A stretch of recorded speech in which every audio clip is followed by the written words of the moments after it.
Hello, good morning everyone. Myself Manoj Kumar, Resonance NEET division Kota. तो last lecture हमने किया था फैराडे फर्स्ट लॉ और फैराडे सेकंड लॉ पे, ठीक है। तो हमने दोनों ही लॉ पे एक एक क्वेश्चन देखा था, ठीक है। तो आज हम कुछ क्वेश्चन और ट्राई करेंगे उनके ऊपर ताकि आपका रिवीजन हो जाए, ठीक है। फिर हम आगे फर्दर प्रोसीड करें, ठीक है। देखिए, फैराडे फर्स्ट लॉ क्या था?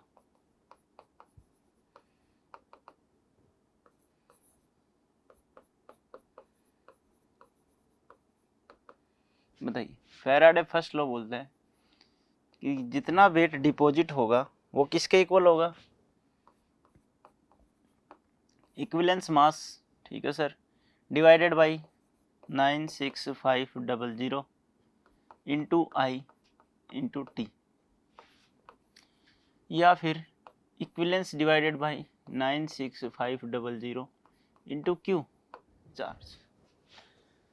यही तो कहते हैं। सेकेंड लॉ हमारा क्या कहता है कि weight of one divided weight of two equals to होगा equivalence weight of one equivalence weight of two, ठीक है। तो ये हमारे दो लॉज थे, क्वेश्चन किए थे, ठीक है। तो कुछ और क्वेश्चन ट्राई करते हैं, ठीक है। यहाँ से कई बार क्वेश्चन आए नीट में, ठीक है। तो चलिए क्वेश्चन लिखते हैं हम। क्या देखिए, क्वेश्चन क्या है? When 0.36 gram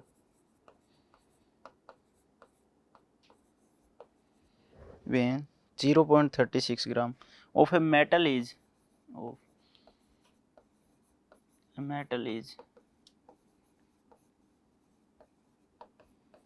deposited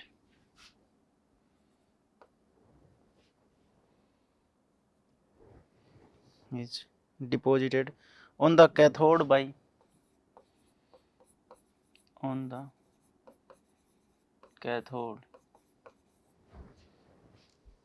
by passing 1.2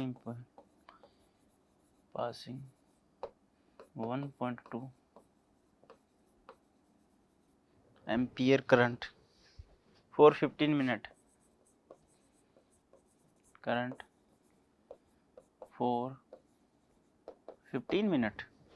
okay, through the salt,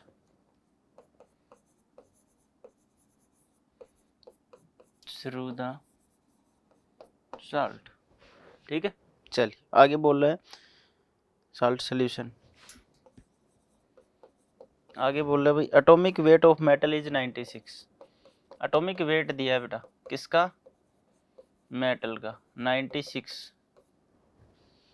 पूछ क्या? Find the valency of metal, find the valency of metal. चलिए ट्राई कीजिए, क्वेश्चन आपके सामने लिख दिया है। देखो ध्यान से देखोगे तो सारी चीजें हैं, ठीक है। हो गया। चलिए आप पॉज करके ट्राई कर लीजिए बेटा। When 0.36 gram of a metal is deposited on cathode. भाई मेटल है, 0.36 ग्राम मेटल क्या हो रहा है? डिपॉजिट हो रहा है।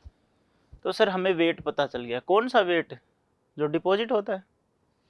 तो formula will be W equals to E divided by 96500 into I into T. अब देखो सर ये फॉर्मूला क्यों यूज किया? सबसे पहले ये देखो, क्या कहीं पे भी सीरीज में दो सोल्यूशन है? नहीं है सर। तो सेकेंड लॉ तो नहीं है, फर्स्ट लॉ है। फर्स्ट लॉ है, वेट दे रखा है, ठीक है। आगे पढ़ो, cathode by passing 12 ampere electron, sorry 12 ampere current. तो करंट दे रखा है, इसका मतलब आई की वैल्यू गिवन है। फॉर 15 मिनट टी की वैल्यू गिवन है। तो आई इंटू टी है, तो क्यों निकाल के रख दो, चाहे आई इंटू टी को ये फॉर्मूला रख लो। चलिए बताइए सर, वेट दे रखा है 0.36, कहाँ ऊपर देख रहे हो भाई? E equivalent weight, equivalent mass क्या होता है सर? मोलर मास या atomic mass divided by n factor. भाई इसको आप ये मत लिख लेना, मोलर मास और ठीक है, कहीं सोचे सर ये भी अपोन में आ गया क्या। कितना गिवन है सर, 96 गिवन है, divided by sir n factor 96500 into I कितना है 12 एम्पियर। कितनी देर के लिए सर 15 मिनट के लिए। अब मिनट को सेकंड में चेंज करोगे कि नहीं करोगे। अब बहुत सारे बच्चों की दिक्कत ये आती है कि सर मिनट को सेकंड में करें या नहीं करें। तो सेकंड क्या है बेटा, हमारी ऐसा यूनिट है, इसलिए सेकंड में कन्वर्ट करके चलो। कई बार ऐसा होगा, इन वाले केस में सेकंड में कन्वर्ट कर, कई बार ऐसा होगा कि आपसे टाइम पूछा जाएगा। क्या पूछा जाएगा, टाइम। तो फिर आपको आंसर के हिसाब से चलना है। आंसर में टाइम के यूनिट देख लेना, मीटर मिनट में है तो मिनट में, नहीं है तो सेकंड में। मैंने इसको किस में कन्वर्ट कर दिया, सेकंड में। चलिए आगे देखिए सर, n फैक्टर निकल आएगा, बस यही एक चीज थी। और n फैक्टर जितना होता है उतनी तो वैलेंसी होती है। मान लो मैग्नीशियम है, 2 इलेक्ट्रॉन गेन करेगा, mg में चला गया, रिड्यूस होगा तो ठीक है। एल्यूमिनियम है, +3 में है, 3 इलेक्ट्रॉन गेन किए एल्यूमिनियम। बताओ जरा n फैक्टर कितना है, इसका 3 है, इसका 2। जितना n फैक्टर उतनी उसकी वैलेंसी है, देख लो सर। ठीक है, तो चलिए इसको सोल्व करते हैं। 0.36 इंटू 96500 डिवाइडेड बाई 12 इंटू, इसको कैलकुलेट करो, 900 equals to 96 divided by n factor आ गया। ठीक है, ये और कैलकुलेट हो रही है, ये लो जी। अगर इस पॉइंट को हटा दें तो यहाँ पे 100 आ जाएगा, 3 टाइम चला गया। ठीक है, इसी को मैं आगे लिख देता हूँ, 3 into 965 divided by 100 into 9 equals to 96 divided by n factor. ये हमारे पास पूरी हमारी कैलकुलेशन और इजी होके आ गई। अब n फैक्टर इधर जाएगा, ये वैल्यू इधर आ जाएगी। ठीक है, इसको तो हटा ही दो।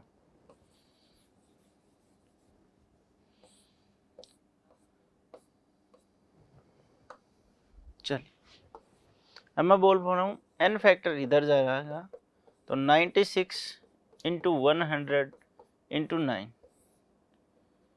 Divided by 3 into 965। चलिए ठीक है, कितना आया, 3 से ये 3 टाइम कैंसिल आउट हो गया। ठीक है, अब ध्यान से देखो, ये कितना है, 100 है सर। ठीक है, तो 100 है, इसका मतलब 960 इंटू 10 लिख सकता हूँ मैं, डिवाइडेड बाई 965। एक जीरो की कहीं गड़बड़ करती क्या,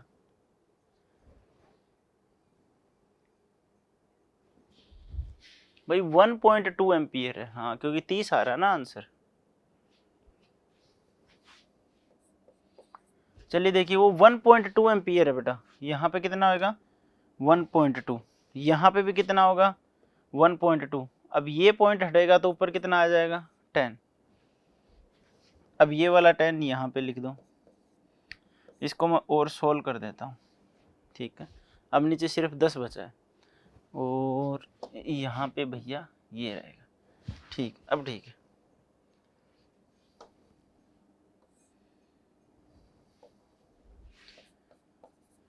बताइए ज़रा। 96 इंटू 10 960, 3 से 3 कैंसिल आउट हो गया 3 टाइम्स। ठीक है, 965 ये आ गया। ये अप्रोक्सीमेट देखो, ये दोनों इक्वल 1 के इक्वल है अप्रोक्सीमेट, बिल्कुल थोड़ा सा फ़र्क है। n फैक्टर 2.9 आ जाएगा अगर आप बिल्कुल एग्जैक्टली क्लियर करोगे तो 2.9 या 2.89 आ जाएगा, समथिंग ऐसा कुछ आएगा, 2.89 या फिर 2.91 ऐसा। ये किसके अप्रोक्स होगा, 3। ठीक है, सो यहाँ पे वैलेंसी कितनी होगी, valency of metal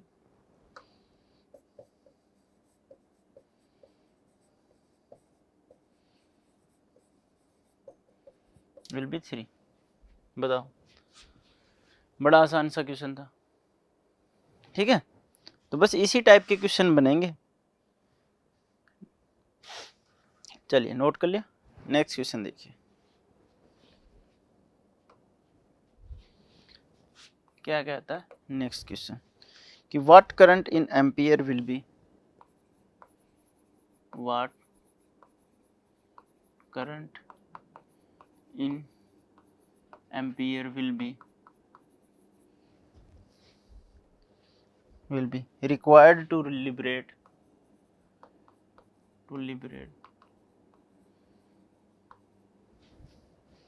required to liberate 10 gram Cl from 10 gram chlorine from NaL solution in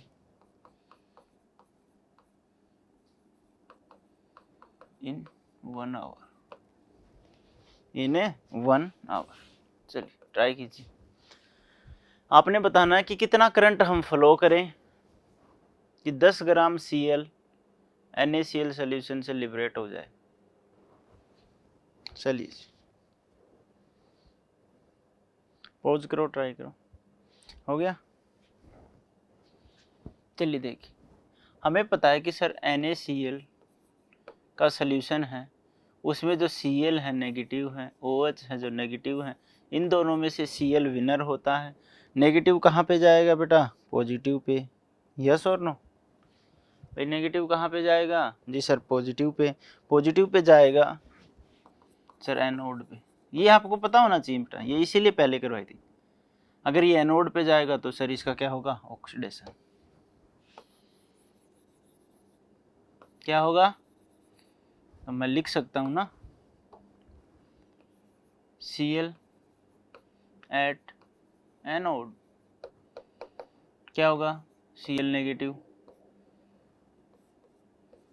Cl2 plus 2 electron कर लो और इसको 2Cl लिख लो, कोई दिक्कत वाली बात है नहीं। तो भैया जब ये बनेगी तो कौन सी गैस बनेगी एन कैथोड पे? Sir Cl2। अब आप ये बताओ, ये Cl नेगेटिव जो है ये सोल्यूशन में है क्या? जी सर ये सोल्यूशन में है। और Cl2 कहाँ पे मिल रही है हमें? बताओ जरा। कैथोड पे। और मैंने क्या बताया था, कैथोड या एनोड पे जो लिबरेट होगी ना उसको लेके चलेंगे। अब दिक्कत क्या आएगी? आपके पास दो चीजें हो गई। देखो, एक कोई चीज है सोल्यूशन में है ये, जबकि हमें मिल रही है एनोड के ऊपर Cl2। दोनों का एटॉमिक मास डिफरेंट है कि नहीं? क्लोरीन का कितना है?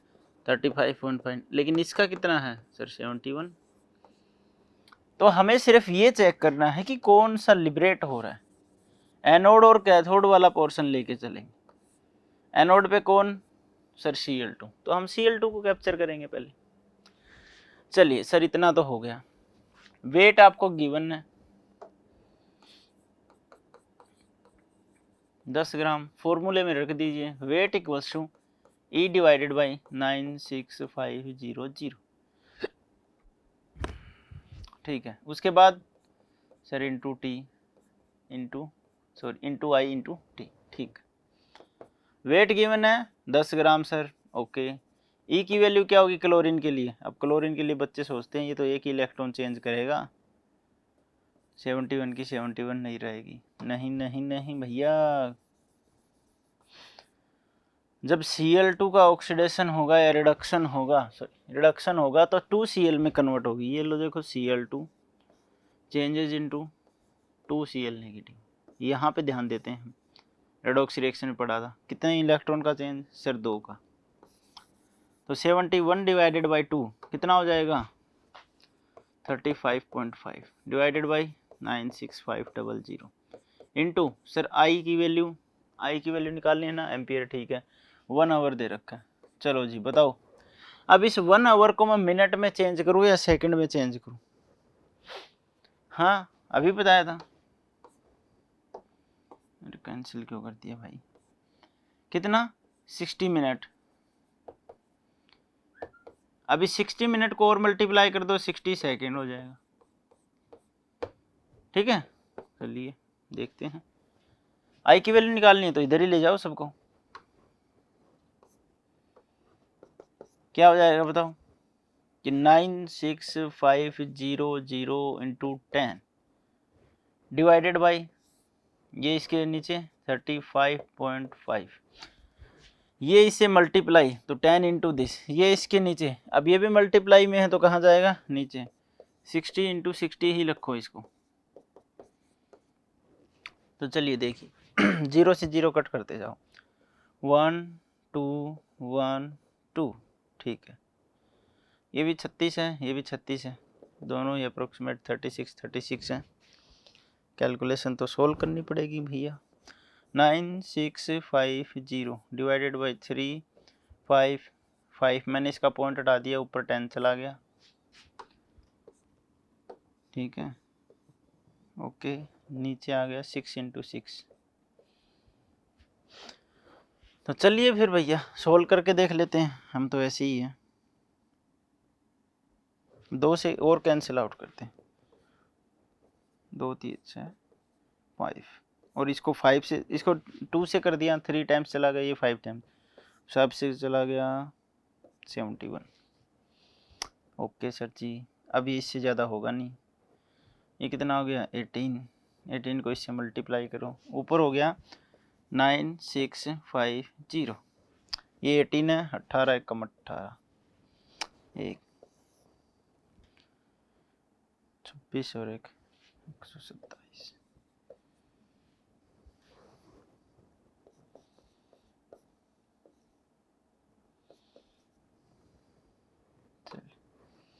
ये हमारा कैलकुलेटेड वर्जन आ गया, ठीक है। अब इसको हमें क्या करना है, डिवाइड करना है, तो कर लो भैया, करना तो पड़ेगा कि 9650 डिवाइडेड बाई 1 2 7 8, 4 आइटम्स हैं तो 4 के 4 हैं, 12 5 60, 12 6 72, 8 टाइम्स तो जाएगा नहीं, तो 7 टाइम्स जाएगा ये।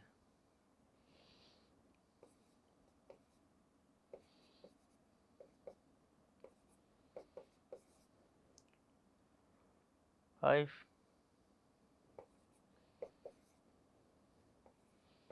जी, 7 टाइम्स चला गया, 4 बच गए यहाँ पे 0, यहाँ पे 5 नहीं 6 है ना, ठीक है, 7 बच गया, पॉइंट उतारते ही 0 आ गया, ये 5 टाइम्स ही जाएगा, 12 5 60, तो 7.5 MP है। देखते हैं ऐसा कुछ ऑप्शन में है क्या। हाँ भाई यही है, एक 7.55 दे रखा है, ऑप्शन दे रखा है 7.55, ठीक है। चलिए तो बिल्कुल सही है। कैलकुलेशन भैया, कैलकुलेशन करनी सीख लो, कई बार क्वेश्चन इजी होगा, कैलकुलेशन थोड़ी सी बड़ी हो सकती है, ठीक है। बताइए कोई डाउट हो तो बिल्कुल आपको इसी इक्वेशंस में चलना है, क्वेश्चन बनते जाएगा, कहीं कोई दिक्कतें नहीं आएगी, बहुत आसान है। चलिए और क्वेश्चन ट्राई करते हैं एक बार।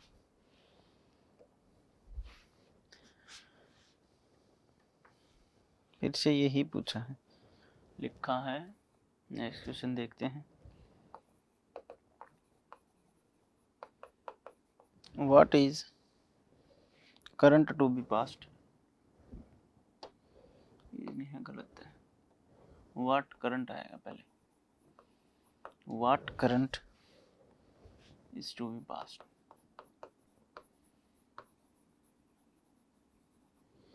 What current is to be passed for 0.25 second, 0.25 seconds for deposition of certain weight, or deposition of certain weight of metal which is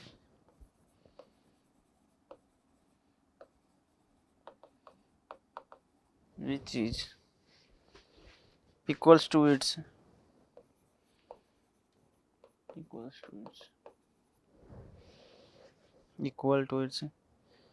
electrochemical equivalent,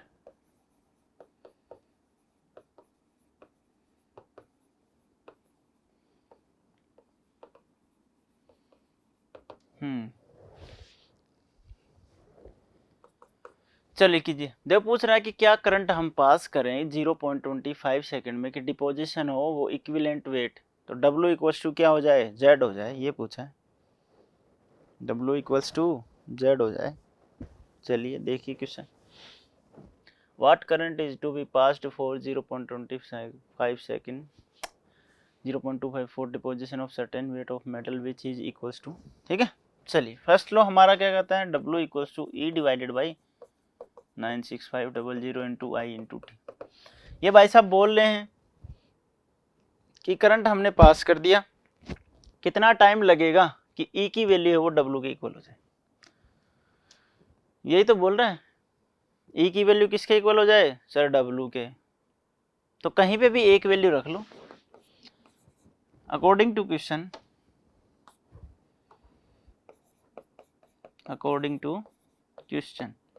W becomes Z या Z बिकम्स W। तो एक value या तो W की जगह Z रख दो, ठीक है, और तो W इक्वल्स टू ZIT, मैंने इसको Z लिख दिया अब, क्योंकि Z ही पूछा, वो सॉरी Z के फॉर्म में गिवन है, E डिवाइडेड बाई 96500 की। W और Z दोनों क्या है, इक्वल्स है, मैं W की जगह Z लिख देता हूँ, equals to Z into I into T. Z से Z कैंसिल, तो ये जीरो नहीं होगा भाई, जब ही इसके नीचे आके कैंसिल होगा, ये क्या हो जाएगा 1 इक्वल्स टू 0.25 इंटू टी।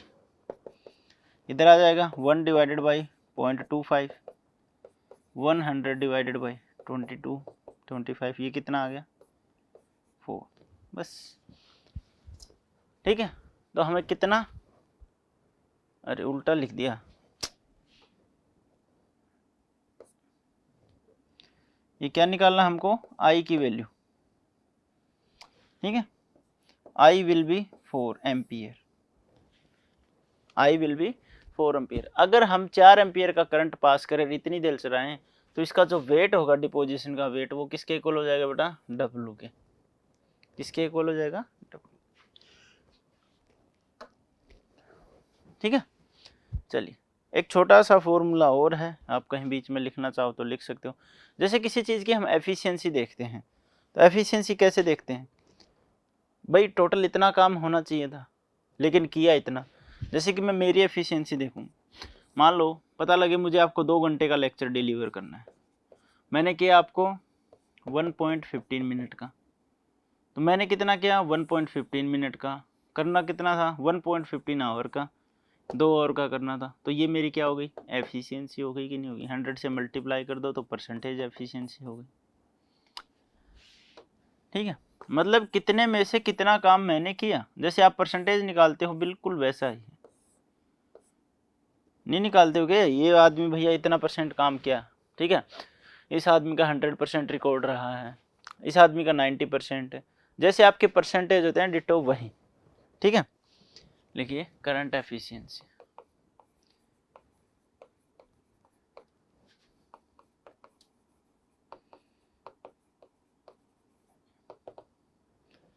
बताओ जरा क्या होगा,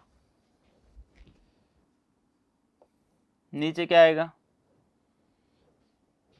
देखो 2 होंगे, एक तो टोटल आएगा, ठीक है, एक क्या होगा बेटा एक्सपेरिमेंटली, एक होगा एक्चुअल वैल्यू या कैलकुलेटेड वैल्यू।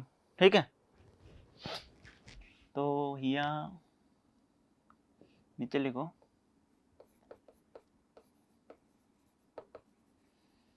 एक्सपेरिमेंटल वैल्यू, ऊपर क्या आएगी एक्चुअल या कैलकुलेटेड इंटू 100, ऊपर क्या आएगी बेटा कैलकुलेट की हुई वैल्यूज, और नीचे क्या आएगी जो रियल वैल्यू है वो। ठीक है, चलिए क्वेश्चन करते हैं। कैलकुलेटेड वैल्यू को हम और क्या बोल सकते हैं, जैसे क्वेश्चन में अलग अलग लिखा मिलेगा, ऑब्जर्व वैल्यू भी बोल सकते हैं, ऑब्जर्व भी नहीं बोल, एक्सपेरिमेंटल को ही ऑब्जर्व बोलेंगे। ठीक है, कैलकुलेटेड या फिर थ्योरेटिकल वैल्यू, हाँ थ्योरेटिकल वैल्यू मतलब वो वैल्यू जो हम कैलकुलेट करें, वो वैल्यू जो हम थ्योरी से निकालें, और नीचे क्या आएगी एक्सपेरिमेंट, मतलब एक्चुअल कितनी थी वहाँ पे। क्योंकि आपको भी पता है कोई भी ऐसा दुनिया में कोई भी इंजन नहीं है जो 100% एफिशिएंसी के साथ वर्क करे, उसकी एफिशिएंसी कम ही होगी। तो ऐसे ही करंट के फ्लो में होता है कि आप करंट तो दे रहे हो 10 एम्पियर का, लेकिन आपने वायर वगैरह लगा रखे, तो कुछ ना कुछ हीट में क्या हो जाता है, वो मिस यूज हो जाता है कि नहीं जी भाई। जब करंट फ्लो होगा तो हीट जनरेट होगी, तो वो वहाँ पे क्या हो जाएगा, थोड़ा सा कम हो जाता है, ठीक है, उस करंट की वजह से। 100% एफिशिएंसी कहीं नहीं। चलिए क्वेश्चन देखते हैं। ए करंट ऑफ 3, अच्छा क्वेश्चन है बेटा, बहुत अच्छा है। A current of 3 ampere was passed for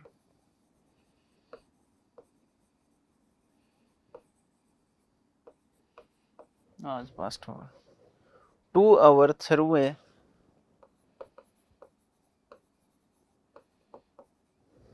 through a solution of CuSO4 through a solution of CuSO4 if 3 gram iron are, if 3 gram ions are deposited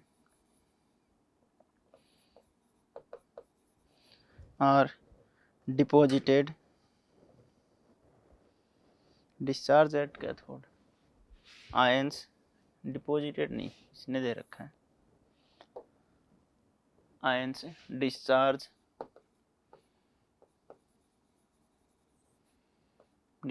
at cathode,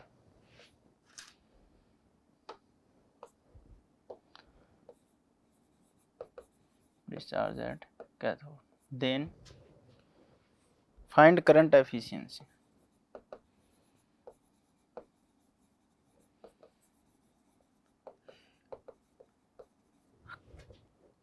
Atomic weight of Cu, वाह क्या बात है, atomic weight of Cu given है 63.5। भैया कोई बात नहीं है, ये 63.5 गिवन है, अगर ये नहीं गिवन होता तो अच्छा होता, अपन 64 मान के कर लेते, वैसे करेंगे तो अभी भी 64 मान के ही, ठीक है, थोड़ा बहुत ऊपर नीचे आ जाएगा, पॉइंट में परसेंटेज कम हो जाएगी ज़्यादा से ज़्यादा, और क्या। चलिए ट्राई कीजिए, सारी चीज़ें गिवन है आपको। करंट कितना है 3 एम्पियर सर, कितने टाइम के लिए, 2 आवर के लिए, तो I और T हो गया। इक्विवेलेंस आयंस क्या 3 ग्राम, तो वेट W की वैल्यू गिवन है, इक्विवेलेंस क्या हो जाएगा 63.5 डिवाइडेड बाई 2, कॉपर कितने जान रिलीज करता है 2, सारी वैल्यू गिवन है। So W equals to E divided by 96500 into I into T, yes और नो जी सर। तो वेट हमारे पास कितना है 3 ग्राम, हम देखें 3 ग्राम इक्वल्स टू ई कितना है 63.5 डिवाइडेड बाई 2 डिवाइडेड बाई 96500। भाई कॉपर के आयन ऐसे ही तो होते हैं, 2 इलेक्ट्रॉन गेन करेंगे, कॉपर में कन्वर्ट हो जाएंगे।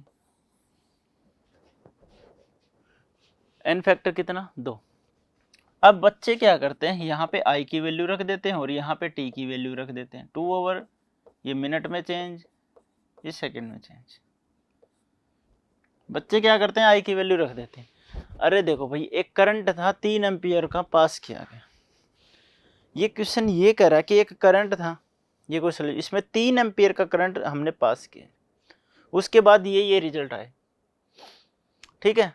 तो ये पूछ रहा है करंट की एफिशिएंसी क्या होगी, कितना पास किया 3, इसका मतलब ये तो एक्सपेरिमेंटल वैल्यू, भाई 3 हमने दिया, गिवन वैल्यू लगा लो, कुछ भी लगा लो, हमारी तरफ से हो गया। अब हम एक थ्योरेटिकल वैल्यू भी तो कैलकुलेट कर सकते हैं करंट की, कैसे कि सर सारा डाटा गिवन है आई की वैल्यू। अब हमारे पास आई की कितनी वैल्यू हो जाएंगी 2, एक जो कैलकुलेटेड है और एक एक्चुअल वैल्यू। ये बोला कि 3 एम्पियर किया और इतना इतना समान हुआ, और हमारे हिसाब से इतना इतना परफॉर्म होने के लिए कितना करंट चाहिए था, ये इधर आ जाएगा।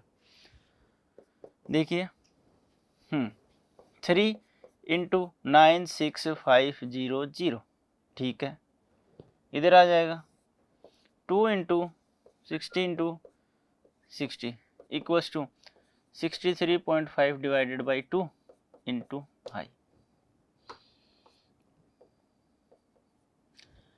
इसको और सोल्व करोगे, इसको भी करते चलो, 1 2 2 0 ये उड़ा दी, ठीक है, ये 2 टाइम्स चला गया, तो 965 divided by 4 into 6 into 2 into 63.5 into 63, 2 से 2 टाइम कैंसिल हो गया, ठीक है। 64 ही मान लेते इसको, तो क्या आ जाएगा हमारे पास आई की वैल्यू, और वो क्या होगी कि 965 डिवाइडेड बाई 12, ठीक है। 12 से इसको मल्टीप्लाई करो, 12 पंजे 60, 6 36 46 4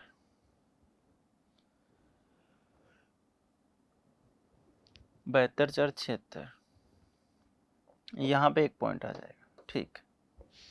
मैंने क्या किया, 6 दूनी 12, 6 इंटू 2 12, 12 को किससे मल्टीप्लाई किया 63.5 से, ये वैल्यू आ गई हमारे पास। इसको डिवाइड कर दो, तो ये तो भैया 1 पॉइंट समथिंग आ गया, 1 पॉइंट कितना बचेगा करके देखना पड़ेगा। 965 762 से 1 टाइम 762 कितना बचेगा 302, 5 6 का 6 7 और 2 पॉइंट उतारते ही यहाँ पे 0, यहाँ पे 2 टाइम 4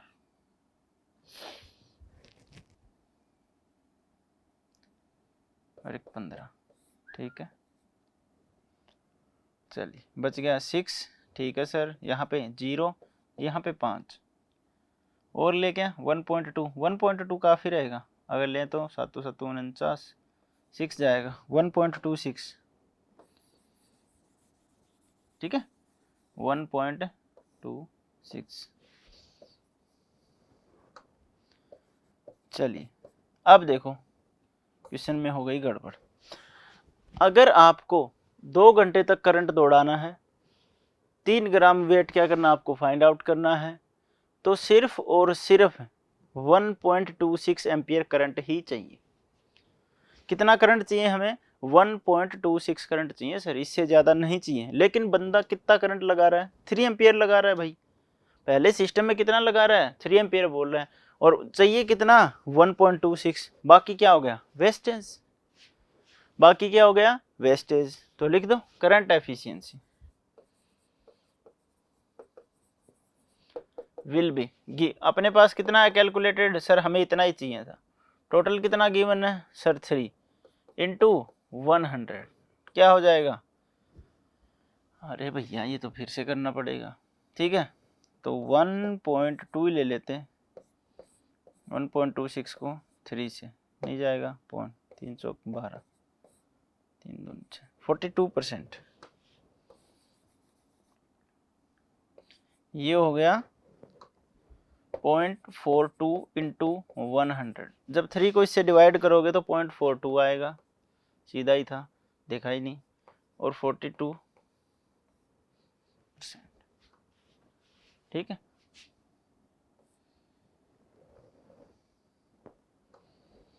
हाँ इसको इससे मल्टीप्लाई कर दो, पॉइंट हट जाएगा तो 42% आ गया भाई, देख लो। ऑप्शन में गिवन है 42.2, ऑप्शन है 42.2। अगर ये और टर्म लेते तो ये एक बार और लेते, ये 6 आ जाता, फिर हो जाता 3 चौक 12, 3 दून 6, 2 और आ जाता, ठीक है। बस इतना करने की जरूरत है नहीं, आंसर ऐसे ही आ जाएगा 42%। तो आपने ध्यान से देखा हो, ये हमने एक सिस्टम बनाया, हमने 3 एम्पियर का करंट दिया, तब जाके कितना सिर्फ और सिर्फ 3 ग्राम क्या हुआ डिपॉजिट हुआ, और जबकि ये 3 ग्राम डिपॉजिट कितने से हो जाना चाहिए था, इतने एम्पियर से। तो इसका मतलब कितने बच गए, हाफ से ज़्यादा एम्पियर करंट क्या होगी हीट में वेस्टेज हो गई। इसीलिए बोलते हैं किसी भी इंजन की 100% एफिशिएंसी है नहीं, मोस्ट ऑफ द इंजन की तो 50% भी नहीं है,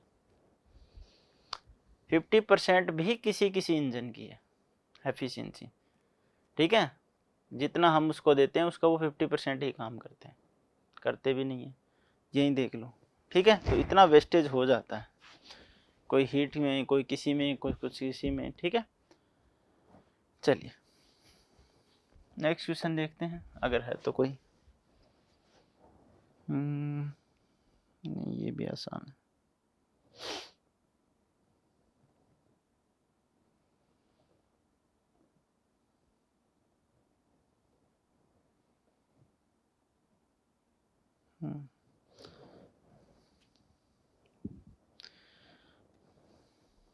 चलिए हाँ, ये क्वेश्चन देखते हैं, थोड़ा सा अलग है, आप ट्राई कीजिए।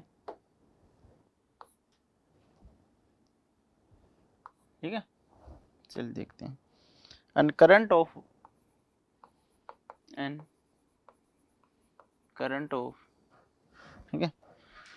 100 ampere is passed through a molten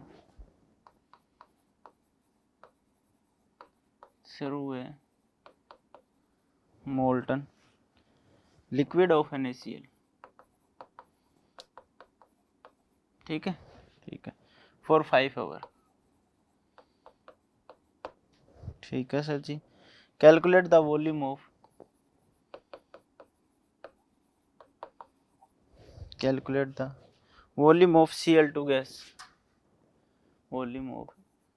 Cl2 gas, liberated at the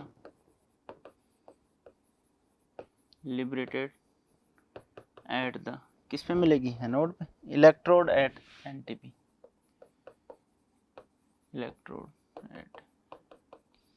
ये लिख दिया भैया ने।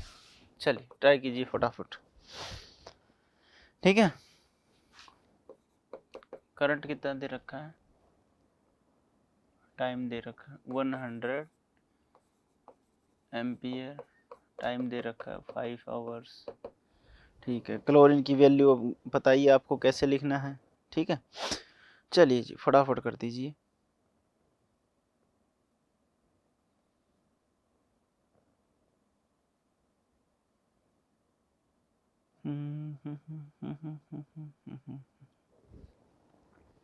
ये सर समझ नहीं आ रहा, नहीं आएगा, आप एक बार ट्राई करते जाओ।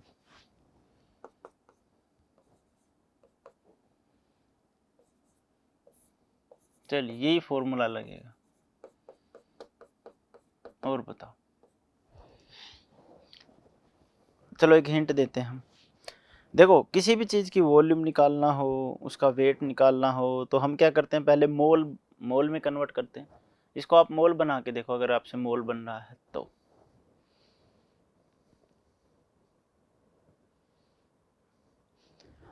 ठीक है, इसी को मैं क्या लिख सकता हूँ, W equals to molecular mass divided by n factor into this.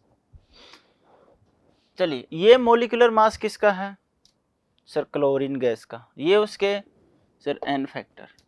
ये किसका वेट सर, क्लोरीन का। कौन सी क्लोरीन का वेट है ये बता दो बस, कि सर जो डिपॉजिट होगी उस क्लोरीन का वेट है। मान लो ये इलेक्ट्रोड है, इसके ऊपर ये क्लोरीन डिपॉजिट हो गई ना, मैंने इसको बाहर निकाल लिया।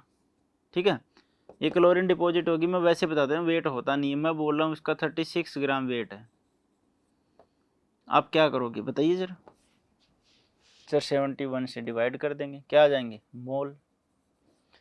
ये हमारे पास डिपॉजिट हुई,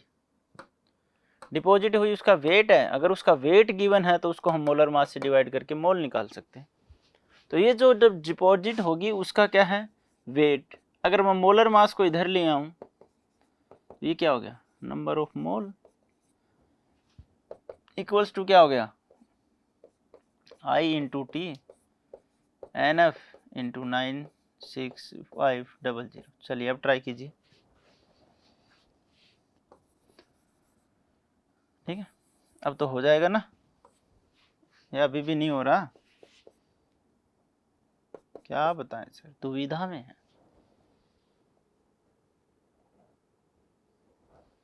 100 ampere current is passed through. ठीक है, तो मोल आ जाएगा अपने पास, मोल इक्वल्स टू आई, करंट कितना है 100 एम्पियर, टी कितना है सर 5, 60 इंटू 60 ये मिनट के लिए, ये मिनट से सेकंड के लिए। एन फैक्टर आपको पता ही है सर, कितना सर 2, क्लोरीन बेटा 2Cl नेगेटिव, 2 क्लोरीन 2 इलेक्ट्रॉन। और ये ऐसे भी लिखा सकता है -2 इलेक्ट्रॉन, मैं हमेशा वही लिखता हूँ, वो देख लो आप। यहाँ से इलेक्ट्रॉन क्या होंगे, माइनस होंगे, और उधर क्या होंगे, प्लस होंगे। तो हमेशा +2 इलेक्ट्रॉन लिबरेट लिखते हैं, ये भी हो सकता है, ऐसे भी कई बार लिखा जाता है, कोई बड़ी बात नहीं। 2 × 9 6 5 0 0 1 2 1 2 0 कैंसिल हो गई। 2 से कैंसिल आउट करना है, कितने टाइम्स कर दूं मैं, 50 टाइम कर दूं। इसको 5 से 10, इसको 5 से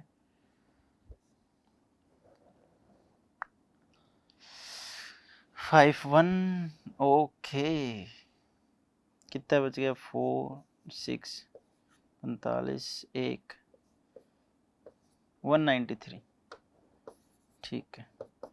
तो ऊपर आ गया हमारे पास 10 × 5 50, 6 × 6 50 × 36 डिवाइडेड बाई 2 भी कैंसिल आउट, ये 193 आ गया मोल। इतने मोल में हमारा आंसर आ जाएगा। तो भैया 36 को 5 से 36 पंजे 180 और नीचे 0 और 193 से डिवाइड कर दो,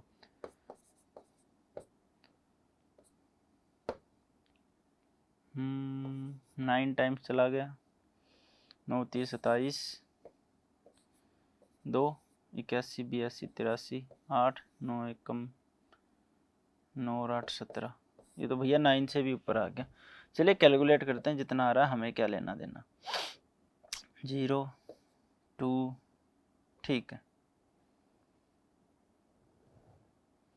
अरे 9 6 4 3 9 और 1 10, ठीक है, 0.0 आ गया, ये 9.3 आ गया। भाई इसको जब कैलकुलेट करोगे तो ये कितना आ जाएगा सर, 9.3, ठीक है। तो लिख दो क्वेश्चन में 9.3 मोल हमारे पास आंसर आ गया।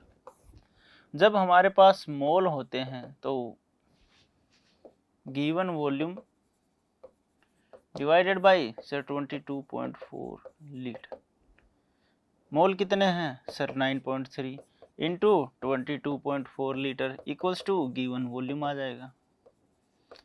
यही तो चाहते हैं हम, तो इसको कैलकुलेट कर लो, बस आंसर आ जाएगा, ठीक है। 22.4 डिवाइडेड बाई 93,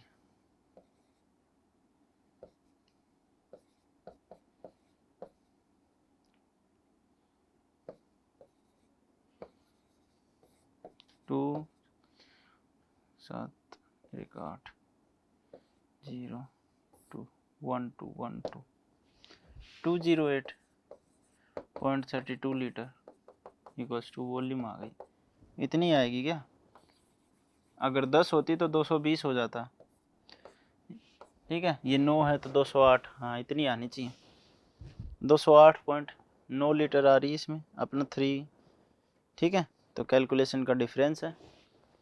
चलिए यहाँ पे कुछ और लिख देते, 3 पॉइंट के आगे तक ले लेते और बढ़ जाता बस। तो 208.3, तो ऐसे क्वेश्चन कई बार आ जाते हैं, ठीक है। कैलकुलेशन एक्चुअली होता क्या है, क्वेश्चन होता है सिंपल फॉर्म में, ठीक है। अगर क्वेश्चन अगर सिंपल फॉर्म में है तो बेटा कैलकुलेशन यकीन मानो क्या होगी, थोड़ी सी अटपटी होगी, और वो आपको कैलकुलेट करनी पड़ेगी। चलिए हमने करंट एफिशिएंसी देख ली, अब हम नेक्स्ट पोर्शन देखते हैं हमारा। जैसे कंसंट्रेशन टर्म होती हैं वैसे ही इलेक्ट्रोकेमिस्ट्री में कंडक्टेंस टर्म होती हैं बहुत सारी, उनको समझना, डाइल्यूशन का क्या फ़र्क पड़ेगा, डाइल्यूशन नहीं करेंगे तो क्या फ़र्क पड़ेगा, ऐसे बहुत सारे क्वेश्चन होते हैं, ठीक है। तो जैसे कि आप फिजिक्स में पढ़ते हो, क्या पढ़ते हो बताओ फिजिक्स में, रेजिस्टेंस। तो रेजिस्टेंस से देखेंगे हम सबसे पहले कि सर रेजिस्टेंस क्या होता है। मैं लिखता चलूँगा, रेजिस्टेंस जो करंट को अपोज करे, ठीक है, which oppose the flow of current, which oppose the flow of current, उसको क्या बोलते हैं सर, रेजिस्टेंस बोलते हैं। वैसे तो होता है V is directly proportional to I होता है, यहाँ पे R आ जाता है, ऐसे ही तो होता है, ठीक है। तो इसको अपने को कोई लेना देना है नहीं, अपने को चाहिए R रेजिस्टेंस, और रेजिस्टेंस किसके डायरेक्टली प्रोपोर्शनल होता है, डायरेक्टली प्रोपोर्शनल टू, बताओ किसके होता है, लेंथ डिवाइडेड बाय एरिया या एरिया डिवाइडेड बाय लेंथ। चलिए बताइए। रेजिस्टेंस सर किसके इक्वल बताएं, हम बता देते हैं भाई, बड़ा है लिख लो इसको, स्मॉल ए में फील नहीं आती, ठीक है। एल से लेंथ, ए से एरिया। एक्चुअली देखो ये वायर है, इसमें रेजिस्टेंस लगेगा लेंथ डिवाइडेड बाय एरिया। ये दूसरी वायर है और ये इसका क्या है, एरिया, तो लेंथ डिवाइडेड बाय एरिया, ठीक है। तो ये है, तो ऐसे ही यहाँ पे भी क्या होगा बेटा, लेंथ डिवाइडेड बाय एरिया, ये लेंथ डिवाइडेड बाय एरिया। अब जब हम इसको डायरेक्टली प्रोपोर्शनल साइन को हटाते हैं तो यहाँ पे आता है एक rho, length divided by area, जिसको हम बोलते हैं रजिस्टिविटी। क्या बोलते हैं, resistivity. Rho equals to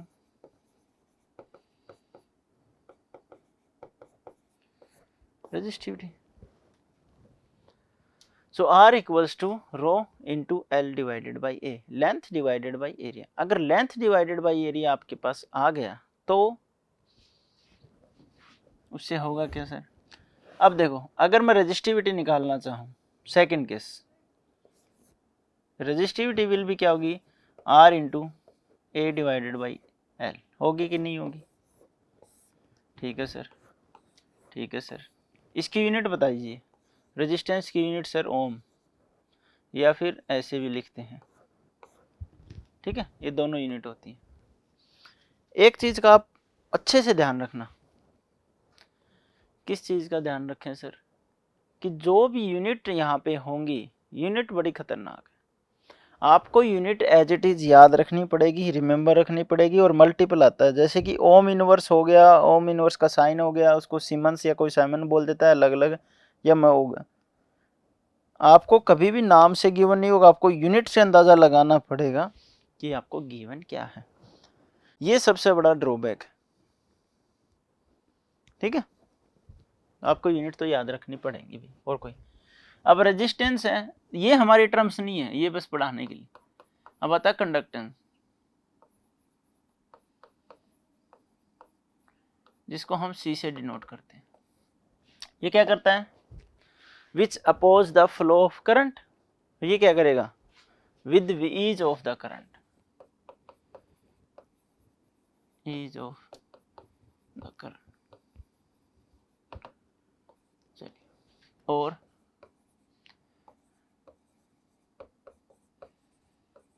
reciprocal of resistance, reciprocal of resistance is equals to conductance. Resistance हमें पता है क्या होता है, रेजिस्टिविटी हमें पता है क्या होती है, कंडक्टेंस रेजिस्टेंस का उल्टा, और लिख के अगर रेजिस्टेंस की वैल्यू रख दोगे तो क्या हो जाएगा, C इक्वल्स टू 1/ρ, ये नीचे चली जाएगी, और ऊपर क्या आ जाएगा, एरिया डिवाइडेड बाई एल, यही तो है। ये 1/ρ रखोगे तो 1/L हो गया, ये चेंज हो जाएगा A/L, R की वैल्यू रख दी, ठीक है। 1/R का मतलब R की यूनिट सर ओम, सो इसकी यूनिट ओम इनवर्स, पहली यूनिट है। दूसरी यूनिट ये साइन होता है एक ओम इनवर्स का। तीसरी यूनिट MHO, इसी को उल्टा पढ़ लेते हैं, MHO इनवर्स। और last and final siemens, SIEMEN, और इसको बड़े कैपिटल S से डिनोट किया जाता है, और बहुत जगह कैपिटल S ही मिलेगा आपको। आपको ये चारों यूनिट पता होनी चाहिए, ओम, ठीक है, इन ओम इनवर्स, नोटेशन का इनवर्स, महो, या फिर सेमेन। अब सेकंड चीज देखते हैं हम, कंडक्टिविटी।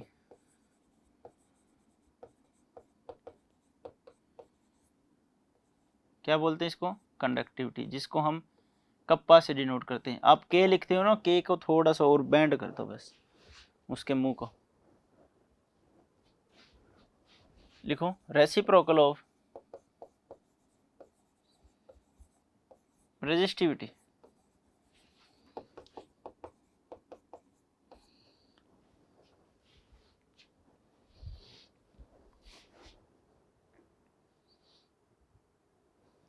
कैसे रह गया, रेजिस्टिविटी। ठीक है, अब हमारे पास देखा जाए तो kappa equals to 1 divided by resistivity, हो गया कि नहीं हो गया? ठीक है सर, रेजिस्टिविटी का फॉर्मूला रखो, क्या रखोगे? 1/r into length divided by area हो जाएगा, हो जाएगा कि नहीं हो जाएगा? सो हमारे पास sir kappa equals to 1/r into L/A।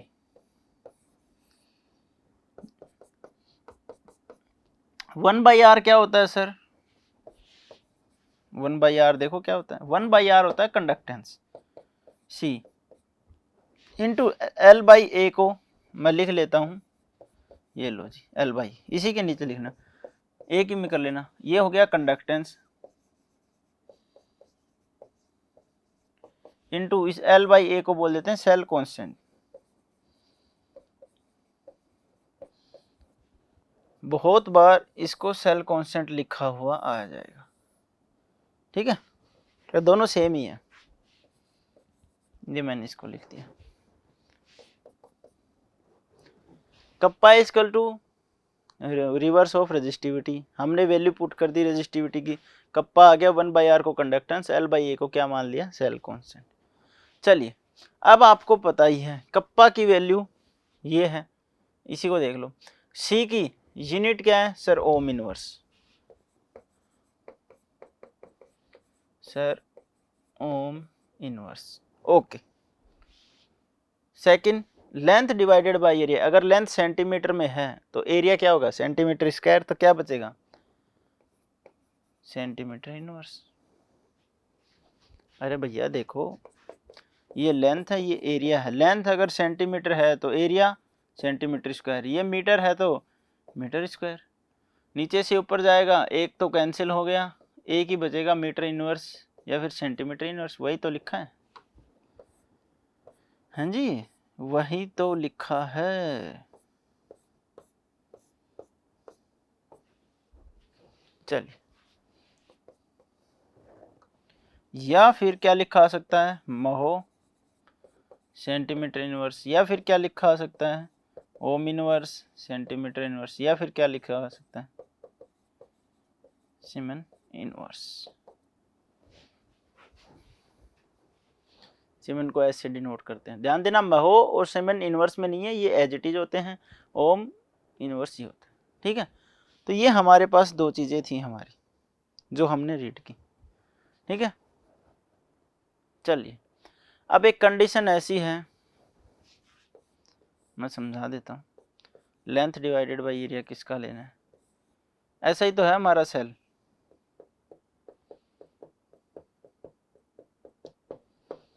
ठीक है, L और A की वैल्यू लिख लेना है यहाँ पे। L इक्वल्स टू किससे डिनोट करते हैं? L क्या होता है बेटा? लेंथ। लेंथ कौन सी लेंथ है? इनके बीच की लेंथ, जो हमारी इलेक्ट्रोड है उनके बीच के डिस्टेंस को हम क्या बोलेंगे? लेंथ। और एरिया हम किसका लेंगे? जो हमारी इलेक्ट्रोड है ना, जितनी वो सोल्यूशन के अंदर डिप है वो एरिया लेंगे, जितनी सोल्यूशन के अंदर सर डिप है वो एरिया हम एज इट इज यूज करेंगे। समझ गए बात को? ठीक है, तो लिख लो, इसको क्या लिखोगे? डिस्टेंस बिटवीन इलेक्ट्रोड, जगह नहीं है ऐसे ही लिख रहा हूँ, डिस्टेंस बिटवीन इलेक्ट्रोड, नीचे वाले का एरिया ऑफ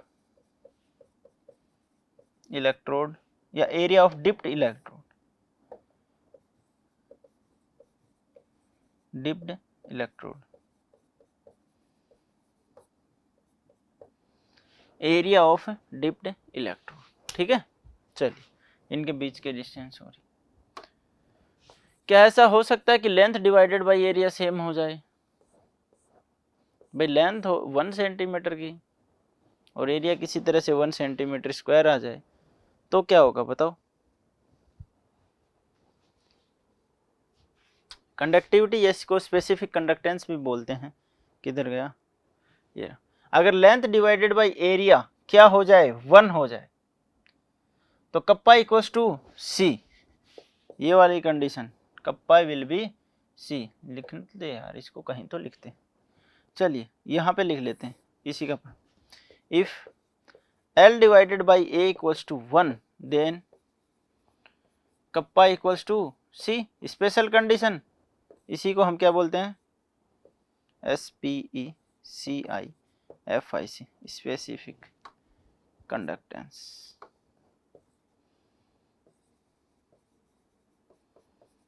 स्पेसिफिक कंडक्टेंस भी बोला जाता है और कंडक्टिविटी भी बोलते हैं इसी को,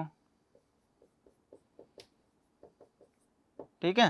तो टेंशन नहीं लेना, या तो स्पेसिफिक कंडक्टेंस नाम आ जाए या कंडक्टिविटी नाम आ जाए, दोनों नाम किसके हैं बेटा, कप्पा के। ये दोनों ही नेम किसके होंगे, कप्पा के। स्पेसिफिक कंडक्टेंस हो चाहे स्पेसिफिक कंडक्टिविटी हो, सॉरी स्पेसिफिक कंडक्टेंस हो या कंडक्टिविटी, ठीक है। और कंडक्टेंस क्या होगा, सी। तो कंफ्यूज नहीं होना, मैं फिर से रिपीट करता हूँ। कंडक्टेंस होता है रेजिस्टेंस का उल्टा, तो 1/r। कंडक्टिविटी होती है रेजिस्टिविटी की उल्टी, 1/ρ। अब 1/r की वैल्यू आपको पता, r की वैल्यू आपको पता होना चाहिए, क्या होती है रेजिस्टिविटी डेल बाई है, वो नीचे रखोगे तो उल्टा हो जाएगा। रेजिस्टिविटी की वैल्यू आपको पता है तो उसको रखोगे 1/r, तो ये भी उल्टा हो जाएगा 1/r। 1/r फिर से आ गया, देखो ध्यान से, r का उल्टा, r का उल्टा को मतलब c, तो हमने c लिख दिया। लेंथ बाई एरिया को सेल्स कांस्टेंट, कुछ नहीं है, बस साइन नोटेशन है। साइन नोटेशन भी आपको याद रहेंगे। रेजिस्टेंस ओम होता है तो ओम इनवर्स, यहाँ पे ohm inverse length divided by area, 1 centimetre बचेगा या मीटर बचेगा, ठीक है, तो वो भी इनवर्स। चलिए इसके बाद जो बारी आती है वो दो टर्म्स हैं एक साथ, एक इक्विवेलेंस कंडक्टेंस होता है, ठीक है, एक होता है molar conductance.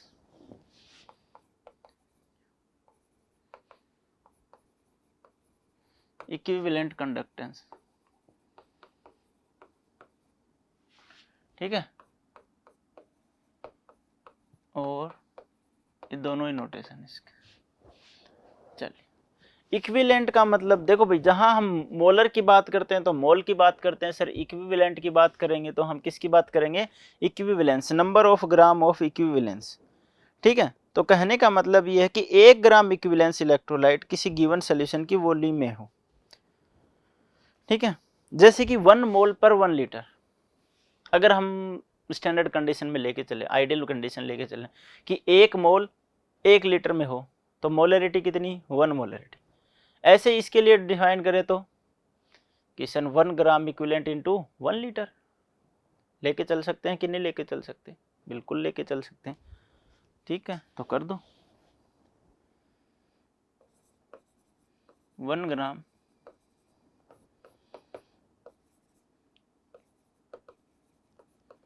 equivalent in 1 liter of given solution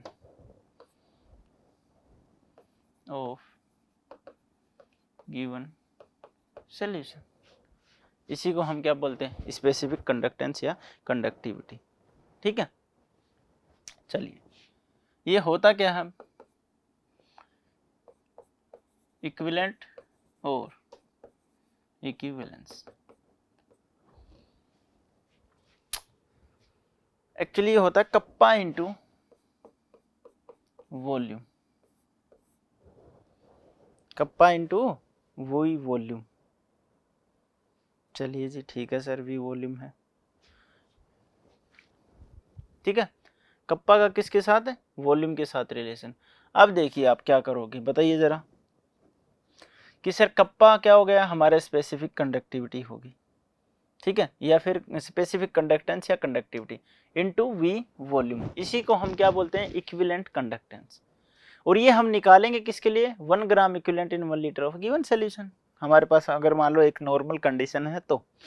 अब वॉल्यूम इक्वल्स टू क्या होता है जरा बता दीजिए, कंसंट्रेशन टर्म की फॉर्म, एक्चुअली ऐसे लिखिए, number of gram equivalent equals to क्या होता है, बताइए, मोल है ना एन, तो क्या होगा एन इंटू वी होगा ना। आप क्या लिखते हो, normality equals to number of gram divided by V, ऐसे लिखते हैं ना। इक्विवेलेंट इधर कर दिया मैंने, यही तो लिखा है, और क्या लिखा है, ठीक है सर। अब इसी को उल्टा पढ़ते हैं, ठीक है। इसको भी यार तुम ऐसे ही लिखो, N1V1 को याद कर लो, M1V1 को याद कर लो। MV होता है नंबर ऑफ मोल, NV होता है नंबर ऑफ इक्विवेलेंट, ठीक है। मैंने बोला नॉर्मलिटी इक्वल्स टू क्या बोला, equivalent weight divided by volume in litre. Volume इधर लेके जाओ, volume in litre equals to n equivalent divided by normality. Yes और नो। और एन इक्विवेलेंट की वैल्यू कितनी सर 1, कितनी है 1।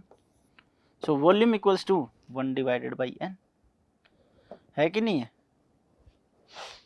1 डिवाइडेड बाई एन। यस और नो, बिल्कुल है सर। तो हम इसे कंसंट्रेशन की फॉर्म में लिख सकते हैं, in the form of concentration. Equivalents equals to kappa into volume की जगह 1 बाई नॉर्मलिटी, और ठीक है बस इतना ही लिख लो कंसंट्रेशन की फॉर्म में। और ये होता है kappa divided by concentration. Actually में ये होता है कप्पा डिवाइडेड बाई कंसंट्रेशन। किसी का कंसंट्रेशन कितना है, वॉल्यूम। अब हमने देखो हमने क्या किया, वॉल्यूम निकाली, नंबर ये डिवाइडेड बाई एन, ये इक्विवेलेंट था तो नॉर्मलिटी आ गई, ये मोल होगा तो मोलरिटी आ जाएगी। ठीक है, तो कंसंट्रेशन टर्म लिखना ज़्यादा बेटर रहेगा। चलिए जी, इतना हो गया सर, बिल्कुल हो गया। अब नॉर्मलिटी में एक चीज़ आती है, इसकी यूनिट में दिक्कत होती है, और बच्चे यूनिट के हिसाब से अब मैं जो फॉर्मूला बताऊंगा वो आपको देखना है, समझना है, और फिर भूल जाना है। बस आपको याद रखना, फिर मैं बता दूंगा वही फॉर्मूला। क्या कप्पा इंटू 1 बाई नॉर्मलिटी है, इसको मैं इंटू वॉल्यूम ऐसे ही तो लिखूंगा, अरे एन डिवाइडेड बाई वी ही तो लिखूंगा, ये वी ऊपर चला जाएगा,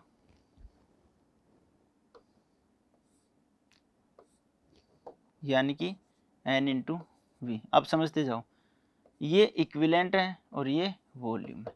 अब इसकी यूनिट देखो, कप्पा की यूनिट एक बार छोड़ दो, या लिखना चाहो लिख लो, ओम इनवर्स सेंटीमीटर इनवर्स। ठीक है, एन इक्विवेलेंट नीचे है, जैसे मोल की मोल होती है इक्विवेलेंट की इक्विवेलेंट नीचे है, ऊपर आएगा तो इनवर्स। वॉल्यूम किस में सर लीटर में।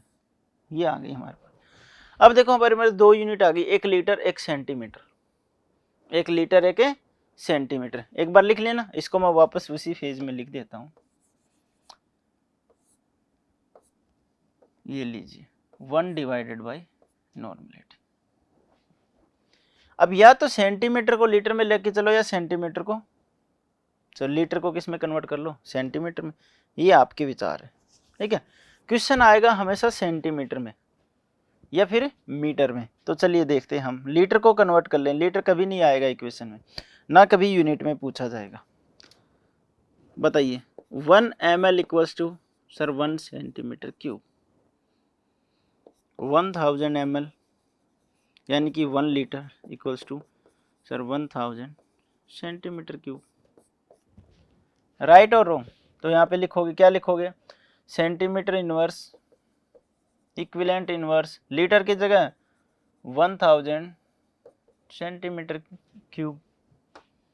भाई लिखोगे कि नहीं लिखोगे? ठीक है, तो वॉल्यूम वी ऊपर था, वी ऊपर था ना बेटा, उस लीटर को हमने किस में कन्वर्ट किया, सेंटीमीटर में। तो ये आएगा कि नहीं आएगा? अब देखो सेंटीमीटर क्यूब से ये सेंटीमीटर हिल गया, मिटा दिया क्या,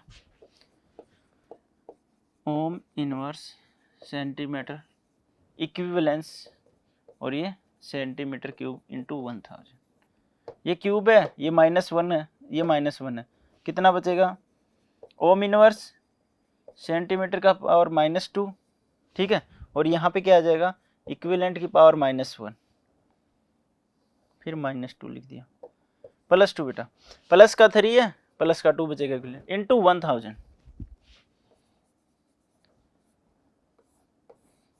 नेट हमारा ये फॉर्मूला बनेगा।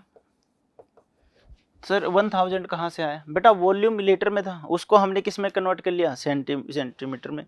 तो 1000 इंटू, अब ये वैल्यू सेंटीमीटर के हिसाब से लिखी जाएगी, सेंटीमीटर स्क्वायर इक्विवेलेंट इनवर्स। ठीक,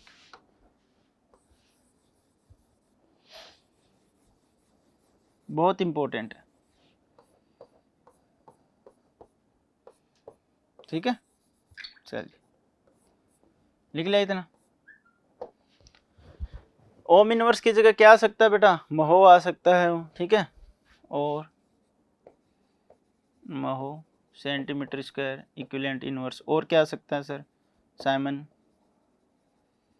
सेंटीमीटर स्क्वायर इक्विवेलेंट -1, ठीक है, ये तीनों आ सकती हैं। अब ये किस में है, सेंटीमीटर में है। अब कई बार बच्चे इसको मीटर में भी गलती कराते हैं, तो मीटर में आपको गलती नहीं करनी, मीटर में आपको कोई भी गलती नहीं करनी। गलती कैसे नहीं करनी, देखिए जरा, वही लिख लो वापस से, कप्पा इंटू 1/नॉर्मलिटी था, वही वॉल्यूम किस में था, लीटर में, लीटर को किस में कन्वर्ट करो, मीटर क्यूब में, ये होता है 0.001 मीटर क्यूब। क्या होता है बेटा, 0.001 मीटर क्यूब। अगर मान लो आपके पास ये कप्पा है, ये ओम सेंटीमीटर की जगह किस में है, ओम मीटर इनवर्स में है, तो लीटर को हमने इसमें कन्वर्ट किया, तो क्या आ जाएगा, मीटर क्यूब इंटू 1/1000, तो ये क्या चला जाएगा, ओम मीटर स्क्वायर, ठीक है, और ये किस में नीचे चला जाएगा, और इक्विवेलेंट, ठीक है। तो अब की बार ये 1000 ऊपर आने के बजाय कहाँ पे जाएगा, जरा बताइए जी, बिल्कुल नीचे आएगा बेटा,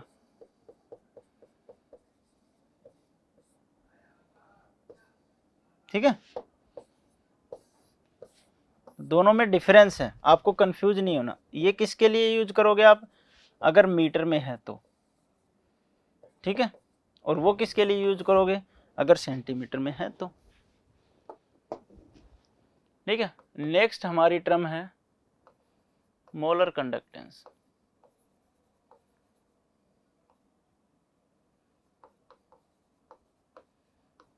मोलर कंडक्टेंस है बेटा, इक्विवेलेंट कंडक्टेंस और मोलर कंडक्टेंस, ठीक है। हमने वॉल्यूम लीटर में थी, लीटर को किस में कन्वर्ट किया, सेंटीमीटर में, इसलिए 1000 आया, और लीटर को जब मीटर में करेंगे तो वो नीचे की तरफ, क्योंकि दोनों की वैल्यू में डिफरेंस होता है, दोनों की वैल्यू में क्या होता है, डिफरेंस। जब मीटर में चेंज करते हैं तो डिवाइड में आता है, और जब लीटर में सेंटीमीटर में चेंज करते हैं तो इनटू में आता है, ठीक है। और ये चीज़ें आपको अलग अलग बुक में अलग अलग रेफरेंस दिखाई है। किसी बुक में इसको बोला गया है कि VmL के रेस्पेक्ट में लेते हैं, VmL के, और इस ml को हमने किस में कन्वर्ट कर दिया, लीटर में, 1000 से ये कर दिया, ठीक है। लेकिन एक्चुअली में इसकी ऐसा यूनिट ये होती है, तो कई बार कन्फ्यूजन रहता है बच्चों को, बहुत ज़्यादा को, सर इसको चेंज कन्वर्ट ये ऐसे होगा भैया, वॉल्यूम की रेस्पेक्ट में कन्वर्ट होता है ये, लीटर को सेंटीमीटर में और लीटर को मीटर में, इस चीज़ का आपको हमेशा ध्यान में रखना है। चलिए नेक्स्ट देखते हैं मोलर कंडक्टिविटी। मोल के लिए 1 मोल इन 1 लीटर ऑफ गिवन सॉल्यूशन क्या हो जाएगी, बताओ जरा, सर वही kappa divided by concentration, so kappa divided by 1 divided by molarity into 1000, किसके लिए sir, ohm inverse, okay, centimetre square and mole, okay sir. दूसरा क्या हो जाएगा, kappa into 1 divided by molarity into 1000, किसके लिए सर, ओम इनवर्स, सेंटीमीटर की जगह मीटर स्क्वायर, और ये मोल, समझ में आ गई बात।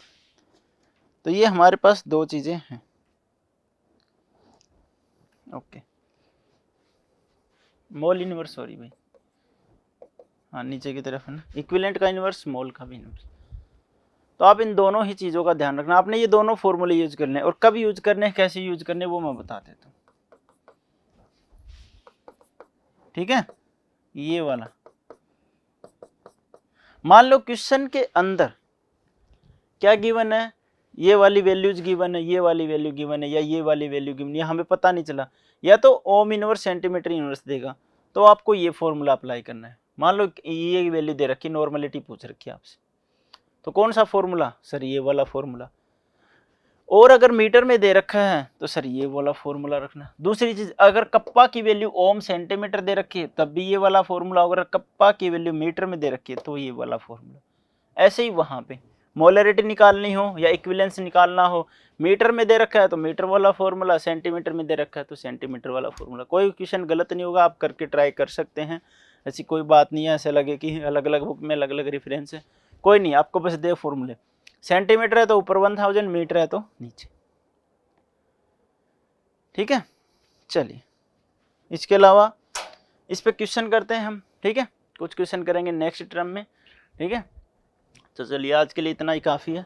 तो आज हमने पढ़ा फैराडे लॉ पे क्वेश्चंस, फिर कंडक्टेंस, ठीक है, फिर कंडक्टिविटी, इसी को बोलते हैं स्पेसिफिक कंडक्टेंस भी बोलते हैं, मोलर कंडक्टेंस और इक्विवेलेंट कंडक्टेंस के फॉर्मूले। तो इस पे आप क्वेश्चन कीजिए, घर पे ट्राई कीजिए, बहुत ही आसान सा है, हो जाएंगे क्वेश्चन, कोई क्वेश्चन में डाउट नहीं रहेगा, आप कोशिश कीजिए। नेक्स्ट टर्न पे हम कुछ क्वेश्चन देखेंगे। ठीक है, तब तक के लिए आप पढ़ते रहिए। Thank you.